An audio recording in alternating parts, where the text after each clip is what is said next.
કૃષિ મંત્રી અને પૂર્વ શિક્ષણ મંત્રી જીતુ વાઘાણીએ એન્ટી પેપર લીક બિલની પ્રશંસા કરી છે. પારદર્શક પરીક્ષા વ્યવસ્થા તરફ આ ઐતિહાસિક નિર્ણય ગણાવ્યો. આ સાથે પરીક્ષામાં ગેરરીતિ અટકાવવા માટે કેન્દ્રની મોદી સરકારનો મહત્વનો નિર્ણય ગણાવ્યો. એન્ટી પેપર લીક બિલ વિદ્યાર્થીઓના ભવિષ્યને સુરક્ષિત કરશે.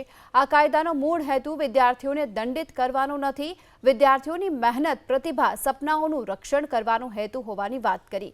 આ સાથે વિકસિત ભારત 2047ના સંકલ્પને સાકાર કરવા માટે આવકારદાયક પગલું ગણાવ્યું. આજનું આ વિધેયક પણ દેશ માટે ઐતિહાસિક છે. ભૂતકાળની અંદર પરીક્ષામાં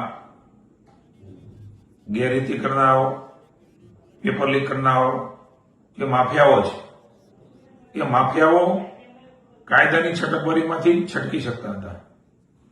હવે સખ્ત કાનૂન બનવાથી એ છટકી શકશે નહીં. યુવાધન, ઉમેદવારો, એમની પવિત્રતા, પરીક્ષાની પવિત્રતા, આ બધું જ જળવાય એના માટે થઈને હવે કઠોર અને સખ્ત કાનૂન એ મોદી સાહેબે બનાવ્યું છે.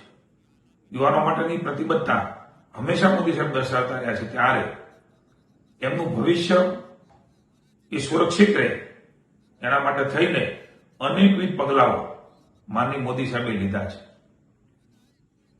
આ ગેરરીતિમાં કોઈ સામેલ હોય તો ફાસ્ટ ટ્રેક કોર્ટની રચના કરવી, ખાસ વકીલની જોગવાઈ કરવી અને સ્પર્ધાત્મક એક્ઝામ અથવા તો પરીક્ષા એના માટેની સુધારાઓ માટેની પણ એક મુસ્તરી મહત્વની કમિટી એ પણ બનાવી છે.